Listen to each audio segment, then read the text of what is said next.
자, 안녕하세요. 반갑습니다. 김희천입니다. 자, 목소리 들리시면 시작해 좀 올려주시고요.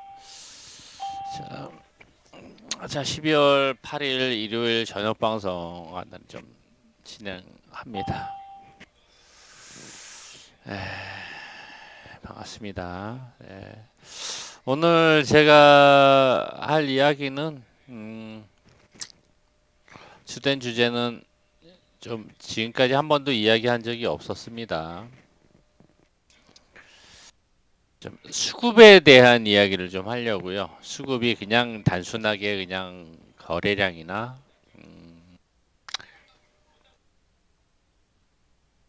혹은 뭐 이렇게 세력들의 흐름, 거래량으로 보는 수급이 아니라 기관이나 외인들의 수급을 어떻게 해석을 하고 볼 것이냐의 관점에서 수급을 보는 방법이 있어요. 방법이 있는데 그런 관점에서 좀 이야기를 좀 하려고 합니다. 이야기를 하기 전에 이번 주가 목요일이 선물 옵션 동시 만기예요. 올해 마지막 만기 날입니다.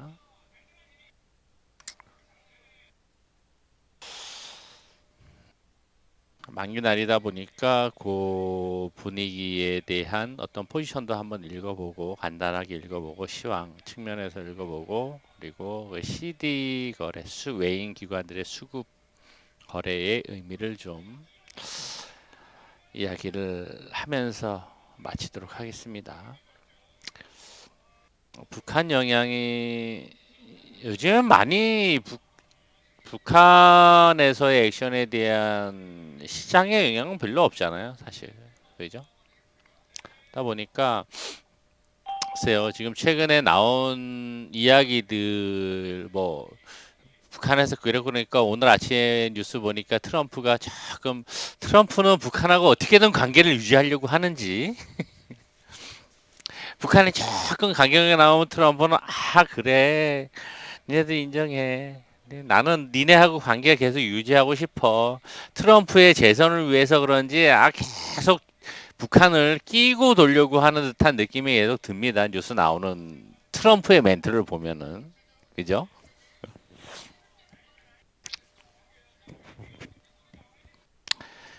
장사꾼이죠, 장사꾼. 자, 뭐 이제 북한에서 특별하게 오버하는 액션을 취하지 않으면은 우리의 시장에 미치는 영향은 크지 않을 거라고 보여지고 조금 완화돼도 오히려 좋은 영향이 미쳐지지 않을까 그런 생각이 좀 많이 드는 어떤 분위기예요. 그러다 보니까 미사일도 미사일이지 뭐 그냥 단발적인 거 아니면 단발적인 거 외에는 뭐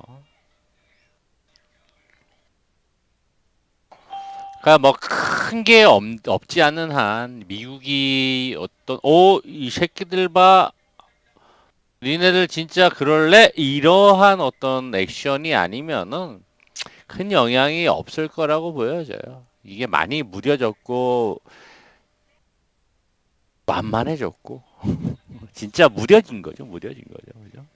어찌 보면 무뎌진 건 쉬운 말로 무뎌진 거고 그러다 보니까 우리의 입장에서 얘네들 봐 이게 아니라 우리는 우리 스스로 어찌할 수 없는 지정학적 위치에 있다 보니 미국이 어쭈구리 이 새끼들 봐 니들이 그래 이런 거 아니면은 사실 우리 시장에 미칠 영향은 크지 않을 수 있다는 거죠. 그런 관점에서 지금은 이제 분위기를 좀 봐야 될 것 같고요. 왜 풀려가는 입장이고 트럼프도 어떻게든 재선을 위해서 미국을 북한을 끌어안아야 되고 관계성을 가져가야 되는 입장이다 보니까 어떻게든 만들어가기 위한 노력을 하려고 머리를 굴리고 있다는 생각이 너무나 많이 듭니다. 멘트 하나하나 보면은.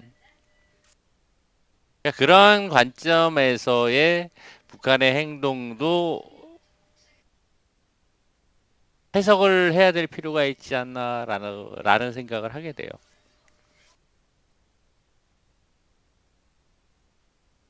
자, 뭐 그 부분은 그 부분이고 자, 일단 우리 객관적으로 이 시장을 한번 봅시다. 먼저 시황을 봐야 되는데 목요일, 월, 화, 수, 목 4일 남았는데 4일 동안의 시황을 트렌드를 계속 보아왔잖아요, 우리가. 제가 계속 읽어드렸잖아요. 정말 중요한 것은 시장 흐름을 언더슈팅, 오버슈팅 있어요. 근데 시장 흐름을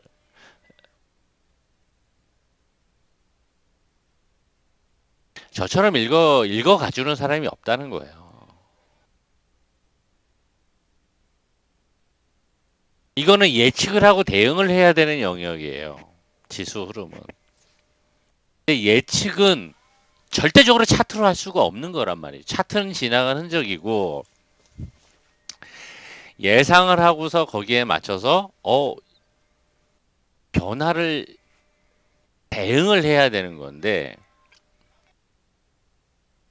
시장 흐름을 이렇게 읽어 가줄 수 있는 사람이 대한민국에 몇 없다는 거예요. 여러분들이 그걸 잘 이해를 하셔야 됩니다. 정말 그래요.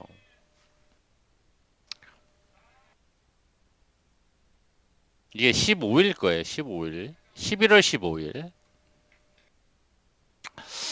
얼마 전에도 제가 좀 트렌드를 읽어드렸습니다.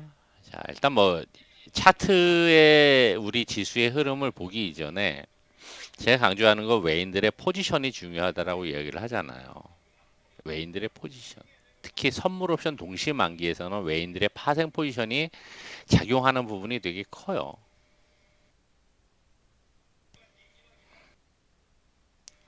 자, 보면은 11월 만기 지나고 나서 외인들의 포지션은 하방의 일부, 상방의 일부, 이게 이제 300이 넘는 상황이다 보니까 넘어가기는 어렵지. 하방이었죠, 그죠? 선물 매수세가 크니까 287 이상 수익 구간을 만들어 놓고 있었는데 개인들이 11월 15일에는 개인들이 이제 상방, 하방 일부 만들어 놓고 있었어요. 자, 그리고 나서 변화 과정을 한번 봅시다. 중요한 건 변화 과정이에요. 11월 20일 날 봤더니 개인들은 이 상방으로 늘려가고 있어. 상방. 290 이상, 285 이상. 외인들도 상방 그래 나름 구축하려고 했어요.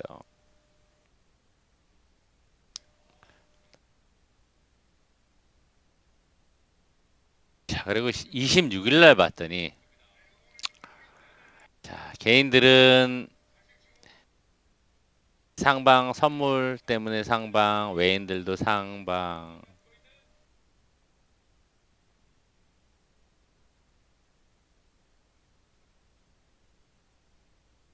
그리고 11월 28일 날 넘어갔더니 개인들이 완전히 상방을 구축했어요.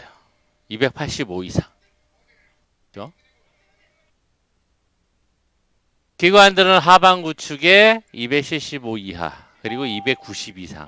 양다리를 걸치고 있는 거죠. 외인들은 이때 28일 날 종가 지수가 얼마인지는 지금 체크를 못 해놨는데 280 이상 외인들은 선물 옵션으로는 수익이고 287 이하로 수익이고 근데 개인들이 285 이상 수익 구간을 만들어 놓고 있으니 이때 얘기한 게 개인들이 이러고 나면 하방 변동성 줄 수 있을 거란 이야기도 제가 좀 했었습니다.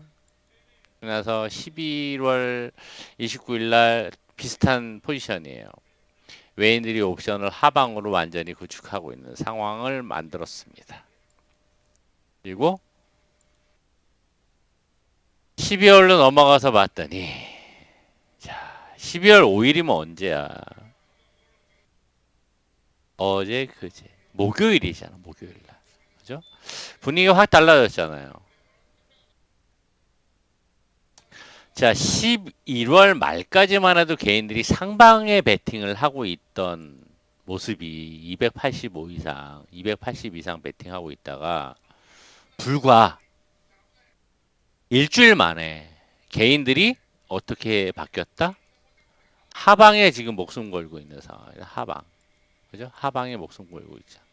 하방 베팅을 늘리고 287 이상 만들어 놓은 거잖아요. 지금.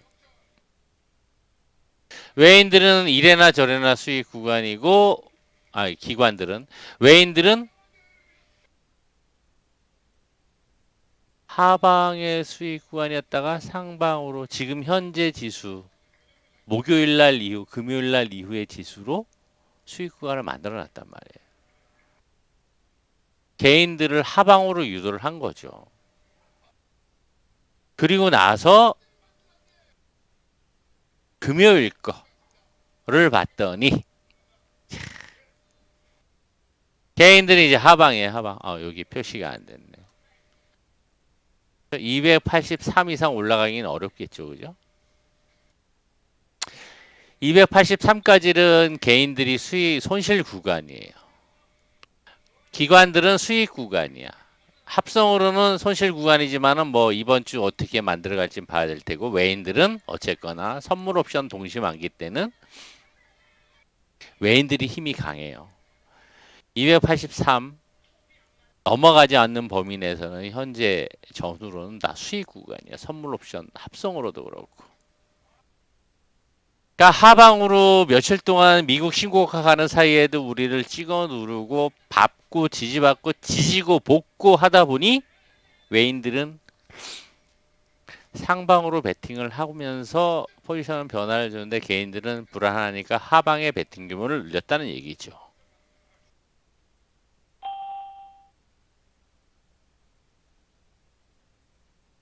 네, 어서 오세요. 하방 베팅 규모를 늘린 거야. 그러니 이후에 지수 변화는 어떻겠어요? 미국 신고가 가는데도 우리 찍어 누르고서 불안감을 주니 개인들은 당연히 하방 베팅 늘리면서 목요일날 왕창 하방 베팅을 늘린 거죠. 거기 손절 물량 포함해서. 하방이 저렇게 늘어날 수밖에 없었던 배경이에요. 그 어딘가 한쪽 방향으로 죽어라 밟고 지지고 누르고 찍어 누르고 도끼로 때리고 해야지 개인들은 거기서 포기를 하고 양손 들고 두 손 다 들고 그 방향으로 베팅을 할 수밖에 없는 구조가 돼버려요. 이게 우리의 처절하고 정말 슬픈 현실입니다. 정말 처절하고 슬픈 현실입니다. 매번 이 흐름을 읽어왔지만 정말 처절하고 슬픈 현실이에요. 이게 우리나라 대한민국의 증시의 현실입니다. 왜 그래야 되는지 사람들은 몰라요. 근데 어쩔 수 없어. 알 필요도 없는 거지만 알 필요가 없는 게 아니라 알면 더 서글픈 거죠.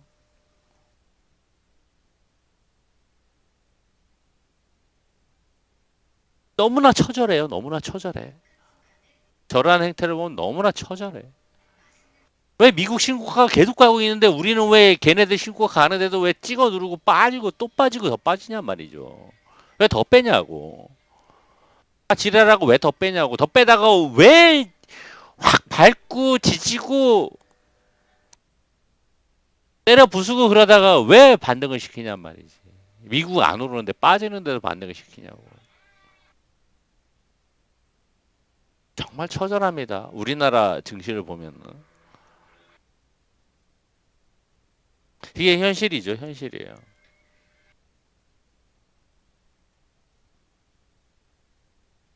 우리가 잘 이해하고 가야 되는 부분 중에 하나라고 저는 생각을 해요.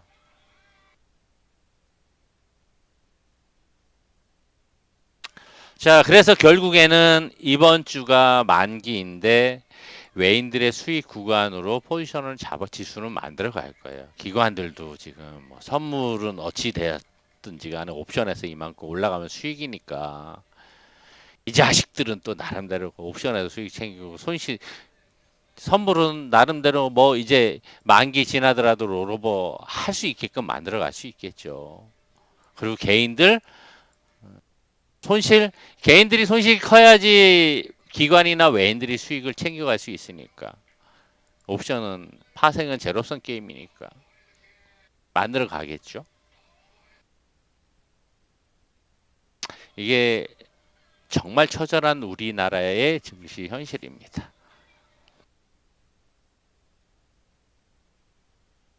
그래서 제가 강조하는 것은 ELW는 양매수 게임이다. 라고 강조하면서 양매수 해라. 그러니까 멋모르는 사람들은 섣부르게 차트 가지고 이야기를 하지만 차트 가지고 될 수 있는 게 아무것도 없거든요.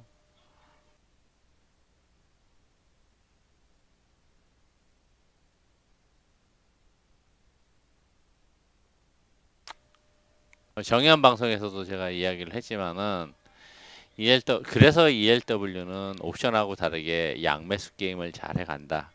수익이라는 얘기를 하는 거예요. 수익이다.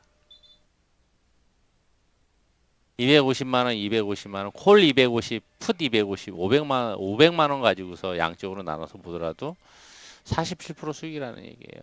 양매수 전일 종가에 콜과 풋을 양매수를 해서 동일하게 매수를 해서 다음날 종가에 청산하면서 다시 매수를 하는 관점으로 접근을 해도 수익이라는 얘기예요. 이게 모델을 만들고 있어서 제가 얘기하는 거예요. 왜 계속 ELW 리딩을 하면서 이걸 강조를 하냐면은 안정적인 수입을 만들어야 되는 게 주식쟁이들의 논리 중에 하나거든요.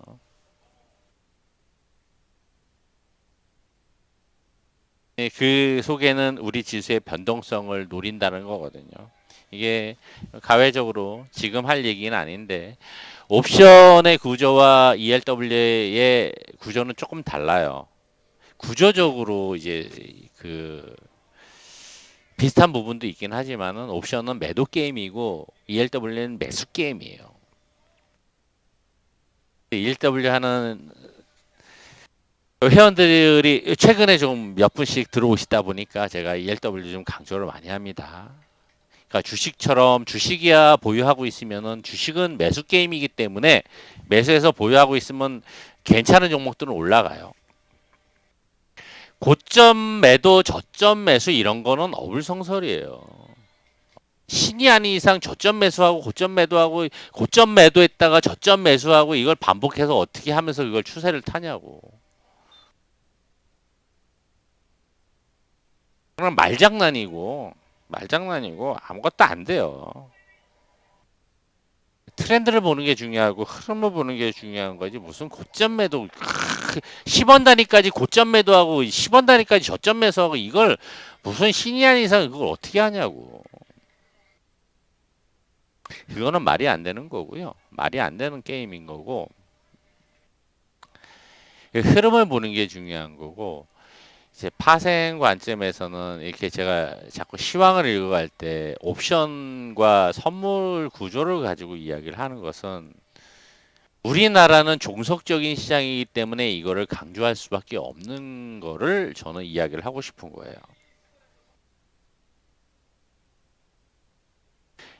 내가 안 하더라도 이 흐름을 읽어갈 수 있고 구조를 이해를 하면은 시장 흐름을 읽어가기가 훨씬 수월하다는 거죠. 차트의 신호로는 절대 안 맞는 게 이겁니다.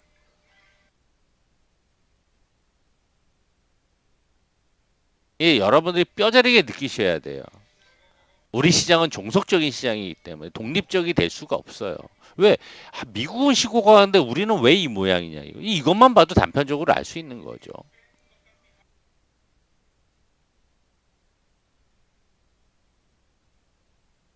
제가 매번 공개 방송을 하거나 저녁 방송을 할 때 시황을 이 포지션으로 읽어가면서 체크해 드리는 의미가 배경에는 그런 것들이 포함이 되어 있습니다.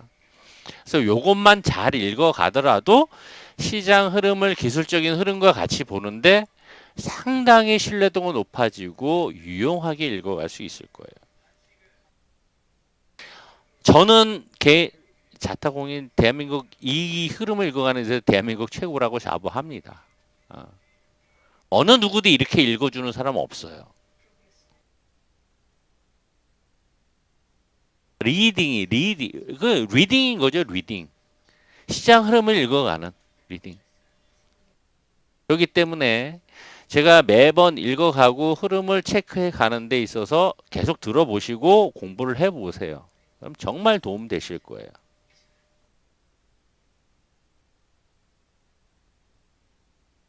저는 대한민국 시황 읽어가는 건 이런 측면에서는 최고라고 저는 자부합니다. 자부합니다. 맞고.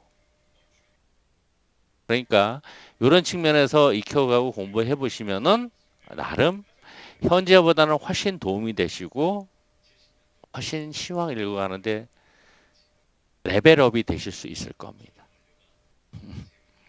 정말로 자부합니다. 그러니까 꼭 공부를 해보시면서 읽어가실 바랍니다. 방송 계속 들으시면 돼요. 들으시면서 체크해 가시고 아 요런 거 체크해 보면 도움이 되겠다. 계속 매일같이 트렌드가 중요해요. 단편적인 게 아니라 트렌드가 중요해요. 그래서 기술적인 흐름하고 같이 읽어가시면 훨씬 도움이 되실 거예요. 코스닥은 상대적인 변동성이 있기 때문에 코스피를 중심으로 읽어가시면서 코스닥의 변동성을 감안해서 보시면 되는 거죠. 그러면서 주식을 하시면서 ELW 하시는 분들은 부담 없는 금액 가지고 왜? 어차피 파생을 레버리지가 크니까 부담 없는 금액 100만 원 정도 가지고만 계속 매매를 해가시면 훨씬 도움이 되시는 거죠. 왜? 리스크 테이킹. 변동성이 클 때, 하방 변동성이 클 때는 양매수했을 때 한쪽으로 변동성이 커지니까 훨씬 수익이 커지는 거거든요.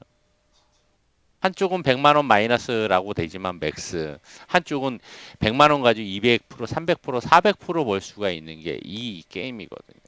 항상 리스크를 생각을 해서 고관점으로 양매수 게임을 어떻게 하면 운영을 하면 좋을 것인가를 생각을 하면은 훨씬 효율이 높아지는 겁니다.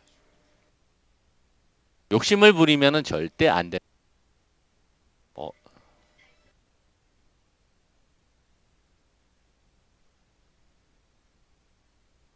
잠시만요. 혹시 방송이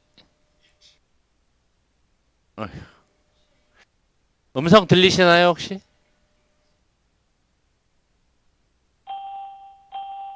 음성 들리세요? 한쪽은 잠깐 끊긴 것 같은데 잠시만 계세요. 왜 끊겼는지 모르겠네요.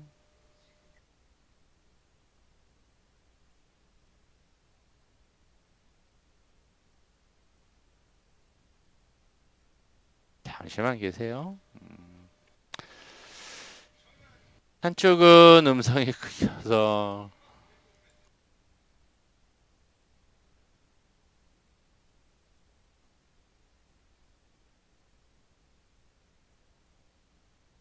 자, 왜 자꾸 이 끊김 현상이 생기지? 잠시만. HTS도 또, 아이 참. 잠시만 계세요.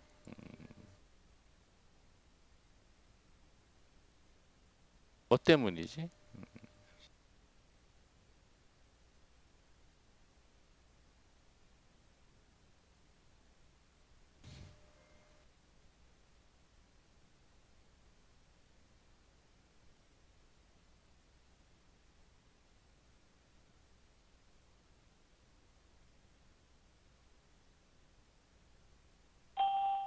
음성 들리시죠? 이쪽은? 이쪽도 다시 전화해놔서. 아, 네네.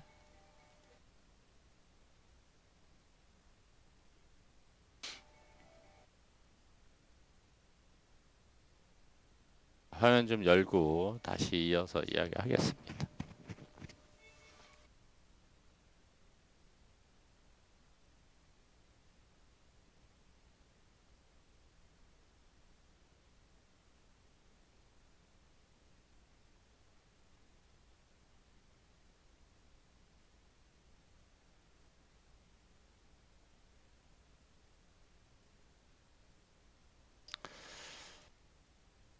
좀 잠시 열겠습니다. 잠시만 계세요.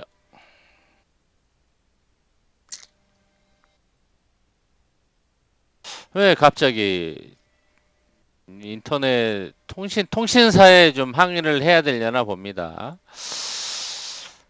코스닥 신용이 좀 줄어들고 있는 모습이에요.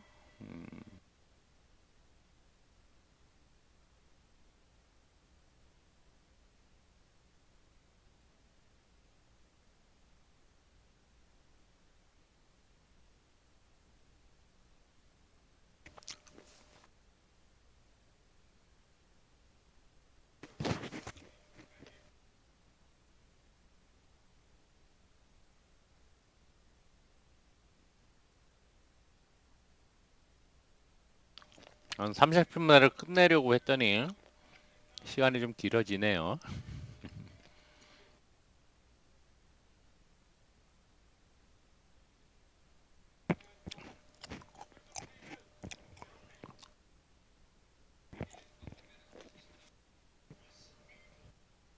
자, 오늘의 핵심인 CD 거래를 좀 이야기를 하려고 합니다. CD 거래 얘기는 한 10분 정도면 될 거예요. 10분 이내면 될 겁니다.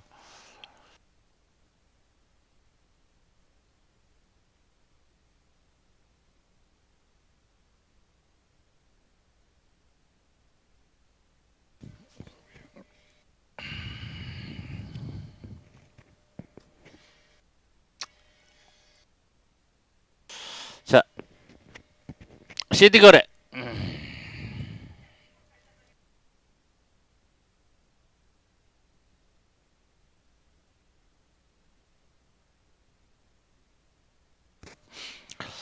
CD 거래가 뭐냐? CD 거래가 CD 거래가 뭔지 아세요?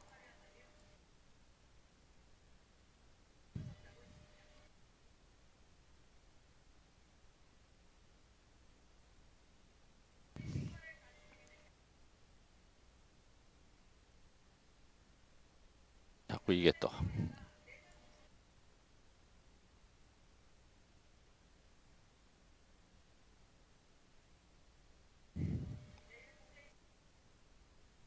CD 거래 CD 크레딧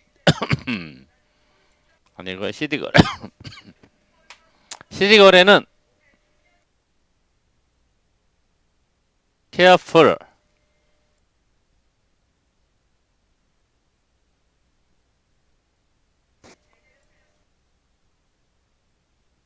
디스크리션의 약자입니다. 자, 이걸 영어인데 해석을 하면 뭐가 될까요? careful이란 조심스러운 얘기잖아요. 조심스러운. 그죠? 혹은 안전한.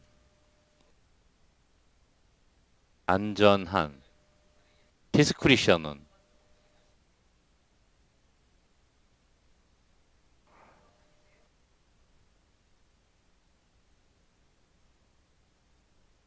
careful은 이거에 이러한 의미가 되고 디스크리션은 행동, 판단, 선택 이런 의미가 됩니다. 결정 이런 의미가 돼요.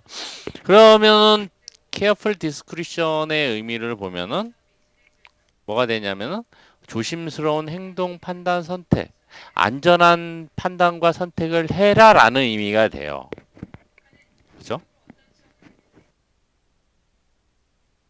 근데 이거는 왜 이 얘기를 하냐면 이제 CD 거래와 CD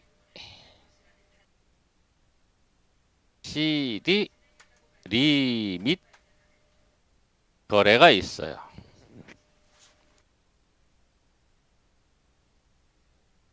이게 구조를 알면 되는데 모르는 사람은 아이 리밋이 뭐야? 리밋 몰라도 돼 이런 식의 이야기를 할 수 있어요. 아니, 트레이딩에 대해서 모르는 사람들이 하는 얘기예요. 전문가들 중에서 많이 있어요. 이거는 이제 증권사 트레이더들이 알고 있는 메뉴이기 때문에 주식을 하는 사람이 주식쟁이라고 하면은 주식을 하는 사람이 기본적으로 알고 있어야 되는 내용이에요. 특히 전문가들은.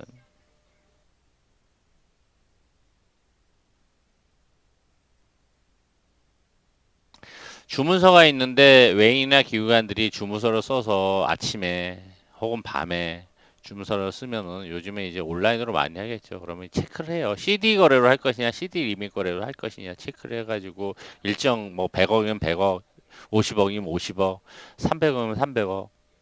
이거 무슨 종목 CD 거래로 매수해줘. 리밋 거래로 매수해줘. 이렇게 주문서를 낸다고요. 그러면 트레이더들이 앉아가지고서 전략을 세운다고. 이 종목을 얼마의 금액으로 얼마만큼 어떻게 매수를 할 것인가.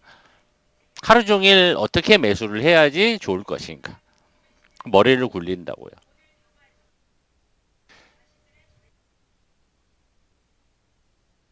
그러니까 여기에서 트레이더의 안전하고 조심스러운 행동과 판단 선택을 따라야 되기 때문에 CD 거래를 하는 거거든요.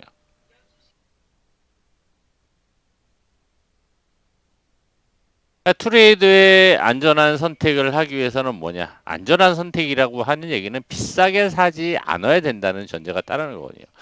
그러니까 시간을 두고 9시부터 9시부터 시작을 해서 3시 30분까지 꾸준하게 사야 되는 거예요. 평단을 높게 하지 않기 위해서. 가격이 올라가더라도 평단을 상대적으로 평단 높이지 않기 위해서는 꾸준하게 사야 되는 거예요. 왜? 일정한 금액이 있으니까. 전일 거래대금 감안해가지고. 트레이더가 판단을 해야 될 문제거든요. 그러니까 트레이더의 입장에서의 조심스럽고 안전한 행동과 판단과 선택을 해서 내가 맡긴 100억을 이 종목에 대해서 잘 사달라. 라는 의미가 됩니다. 이게 대형주들을 보면 나타나요. 특히 대형주들에서는. 분봉의 흐름 보면 나타나고, 호가가 아니라 그 회원사들의 수급의 흐름을 보면 나타나요. 아, 저건 CD 거래다. 차트상의 흐름 보면 CD 리밋 거래다. 나타나거든요. 그래서 외인 기관들이 수급이 들어오는 종목들은 일반 개인들은 급등하는 종목들 좋아하죠. 들어가지고 샥 가다가 팍 쳐가지고 막 10% 20% 상한가 팍 몰아붙이는 종목들 좋아하면 환장하죠. 막 박수치고 물개 박수치고 난리도 아니지.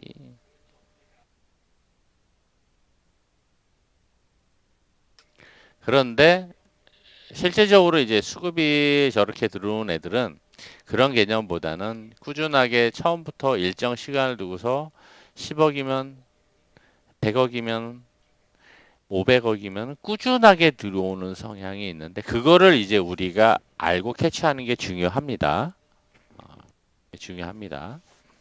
그래서 그러한 관점에서 이제 CD와 CD 리밋 거래에 대한 이해를 해야지 기관 애인들의 수급이 저렇게 들어오는구나라는 것을 이해할 수가 있는데 확인할 수 있는 방법은 이제 회원사의 거래와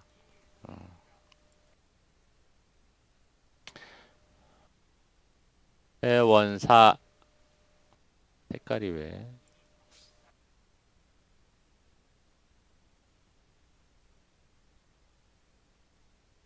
수급과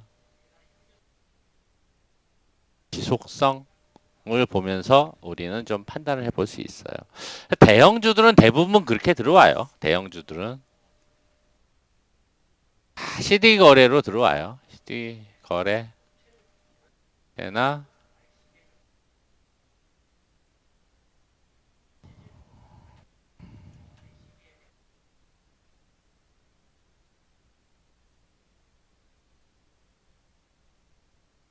일반적입니다. 일반적이에요. 참 예를 좀 들어봅시다. 예를 들어보고 체크해보고 좀 마치도록 할게요. 다시 차트를 보면서 이제 봐야 되는데 차트를 보고 호가를 보고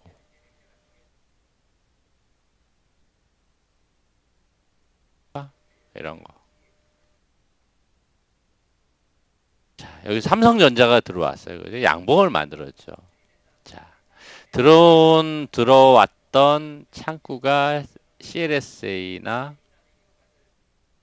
JP 모간이나 CS, 메릴린치, 매도는 골드만삭스, 한국, 하나는 뭐 변동성이 좀 크고 이런 모습이었죠. 그죠? 자, 그럼 여기서 CLS 같은 경우 아침 초반에 이렇게 들어온 게 44만 주가 들어왔다가 그 다음부터 계속 꾸준하게 올라갔죠. 이렇게 해야지 되려나? 이렇게 해야지. 그죠? 어.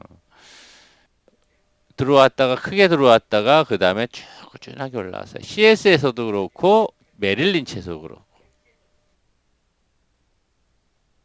여기서는 골드만삭스와 한국창구는 계속 꾸준하게 매도하다가 막판에 이렇게 늘어났죠.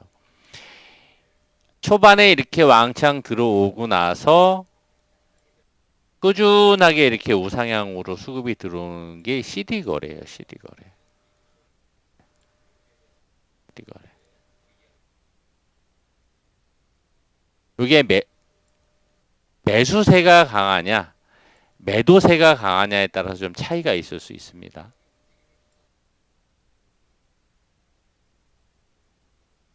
이쪽에서는 화면이 좀 늦게 보일 수 있을 텐데 좀 이해를 좀 해주시고요. 왜 튕겨나갔는지 모르겠습니다. 아까 방송이 튕겨나갔었는데 유튜브 보시면 돼요. 유튜브. 자, 유튜브 알려드릴게요.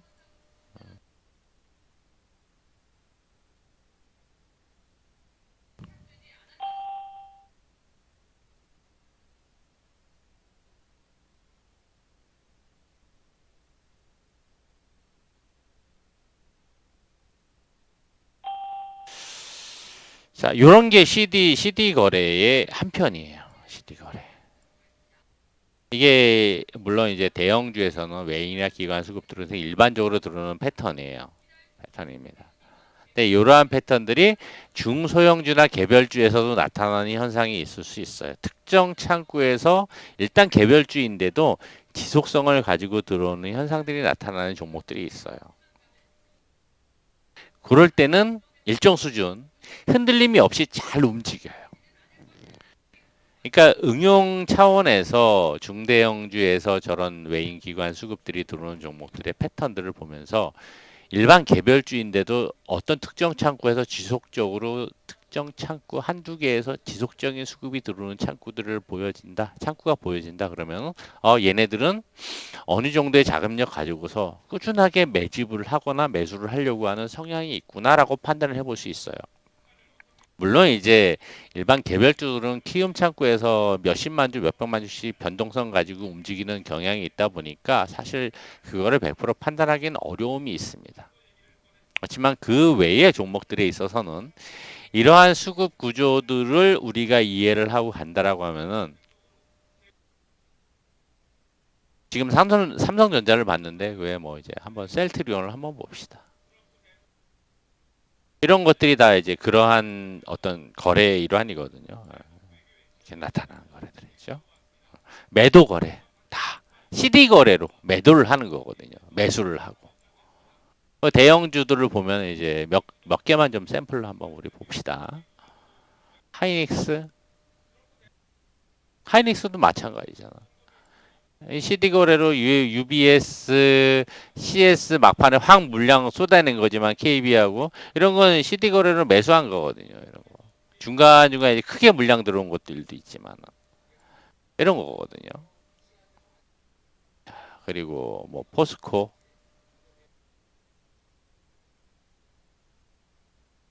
CD 매도. 막판에 매도 큰 거고 이게 CD 거래 매수 들어온 거 이거는 한꺼번에 들어온 거고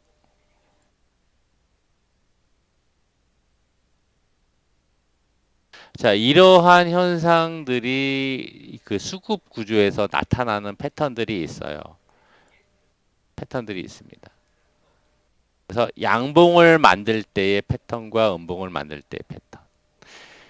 근데 이게 대형주들은 상대적으로 수급 강도나 시황에 따라서 삼성전자나 하이닉스는 시장 상황에 따라서 매수세가 강해서 양봉을 뭐 작지만은 만드는 경향이 있지만 중소형주들의 경우에는 중소형주들의 경우에는 예를 들자면 기관 수급들이 강했었던 종목들 중에 뭐 알파홀딩스가 이게 외인들 수급이 좀 강했습니다. 이게 외인들 수급이 금요일 날 9%나 올랐는데 알파홀딩스가 외인 수급이 좀 들어왔었어요. 근데 지금 보여지는 창구에서는 외인 수급이 별로 없긴 한데 신한금융 쪽에서 들어왔을 가능성이 좀 높겠죠, 그죠? 신한금융 쪽에서 10만 주가 들어왔으니까 제일 많이 들어왔죠. 외인 수급이 이게 얼마나 들어왔어? 뭐 한 10억 가까이 들어왔습니다. 뭐 거래 대금은 뭐 170, 180억 정도밖에 안 되지만 뭐 샘플로 이야기를 하는 거예요. 자, 이런 상황을 보면 이 신한금융에서 CD 거래가 들어온 거란 말이죠. 처음에 왕창 들어오고 나서 그 다음에 꾸준하게 계속 뭐 중간에 키움에 막판에 들어온 것도 있긴 하지만은 이 지수를 끌어올렸던 거는 상대적으로 물량이 많았던 신한금융이 외인들 수급으로 인해서 꾸준하게 지수가 올라왔다라고 해석을 할 수 있는 거거든요. 그러니까 이게 CD 거래 들어온 거예요. 보통 초반에 일정 물량을 넣고 만일에 내가 그래 자 여기서 이게 금액이 10만 주가 들어왔어. 그런데 지금 8천 원대야. 10억 정도 규모가 좀 안 되잖아요. 그죠? 근데 초반에 들어온 금액이 봤더니 몇 개야? 3만 2천 개야. 한 3억 정도 들어온 거죠. 2억 5천 정도? 2억 5천 정도 넣고 그 다음부터는 꾸준하게 하루 종일 매수한 거예요. 왕창 처음에 매수했다가 꾸준하게. 그러면서 양봉을 만든 거거든요. 주포 창구가 신한금융이 되는 거죠. 상대적인 매수나 매수세가 크니까. 삼성에서 매도세가 크긴 해요. 막판에 오후장에 이제 매도세가 크긴 한데 그래도 양봉을 만들었다는 얘기는 매수세가 상대적으로 컸기 때문에 만들 수 있었던 배경이 됩니다. 다른 창구에서 다 매수세였기 때문에 이러한 부분들이 같이 작용을 합니다. 그래서 CD 거래는 이제 보통 분봉에서 보면은 흐름이 꾸준하게 그러다가 점심시간엔 조용하다가 다시 또 올라가는 이런 흐름을 만들어요. 그리고 CD 리밋 거래는 일정 가격이 올라가면 거기서 멈춰버려요. 리밋이 걸리는 거예요. 그래서 제가 이제 공방할 때 외인들이 뭐 290에 리밋을 걸어놨다. 뭐 285에 리밋을 걸어놨다. 이런 지수를 가지고 이야기하는 배경에는 그러한 이유가 있는 겁니다. 이거를 이해를 잘 하면은 지수 흐름을 보거나 종목 흐름을 보는데 상당히 유용하게 작용을 해요. 그러다가 이제 유독 기관들은 외인들보다는 빠르게 올리려고 하는 성향이 있어요. 기관들은. 그래서 시장가로 확 물량을 집어넣어서 올리거나 좀 성질이 좀 급하고 단기적인 관점에서 많이 접근을 하려고 하는 성향이 있어요. 그래서 상대적으로 속도를 빠르게 가는 경향이 있습니다.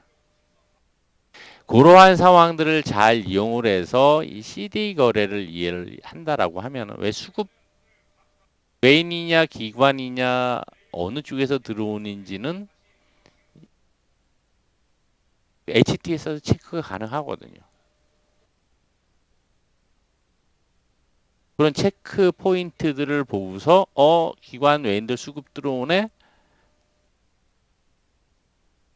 그러면은 상대적으로 무게가 좀 무겁더라도 안정적인 수급 상황에서 매수를 해서 오늘 좀 양봉을 더 키워서 먹을 수 있을까? 시황에 따라서 4% 정도 올랐는데 외인 기관 쌍끌이 수급이 들어와 봤더니 저는 CD 수급 들어오는 창구들이 몇 개가 돼.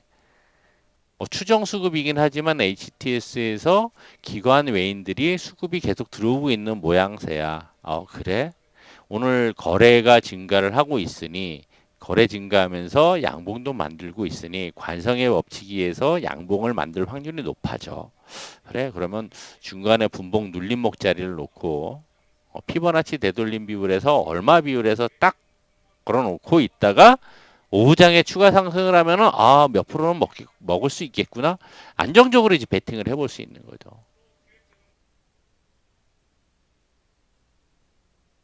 수급은 계속 이제 꾸준하게 들어올 거예요, 아마.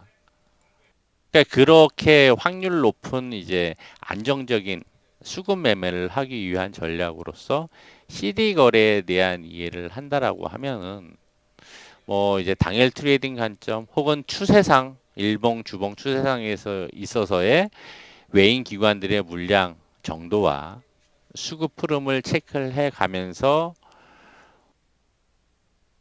특정 종목들을 읽어가는 데 있어서 상당히 유용한 정보로서 활용할 수 있습니다. CD 거래라고 하는 것은. 그래서 CD 거래가 흔히 많이 알려지고 많이 익숙하거나 그러한 이야기는 아니에요. 많이 써먹는 이야기는 아니에요.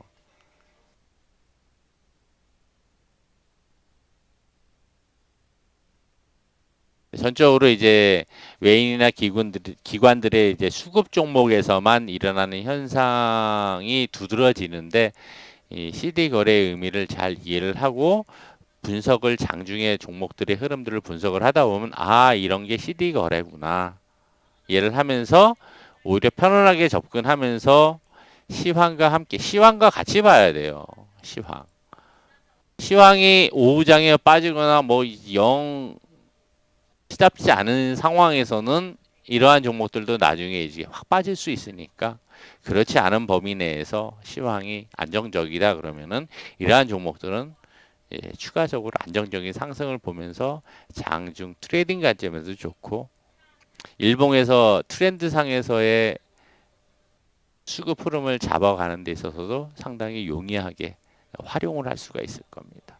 그런 관점에서 CD 거래에 대한 이해를 잘 하시면은 조금 더 편안하게 급등주는 변동성이 크지만 얘네들은 상대적인 변동성이 적으니 그리고 추세를 탈 때는 좀 더 안정적으로 타고 올라갈 수 있으니 이러한 관점에서 이해를 하면서 공부를 해두셔도 상당히 좋을 거라고 보여지기 때문에 오늘 좀 한 꼭지 잡아서 CD 거래에 대한 이야기를 좀 해드렸어요.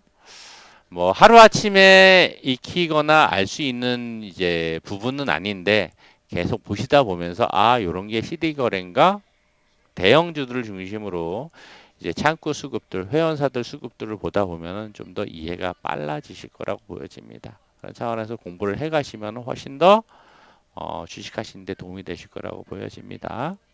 자 오늘은 12월 8일 일요일 저녁 방송은 요 주제로서 이렇게 좀 마치도록 하겠습니다. 열심히 공부하시고요.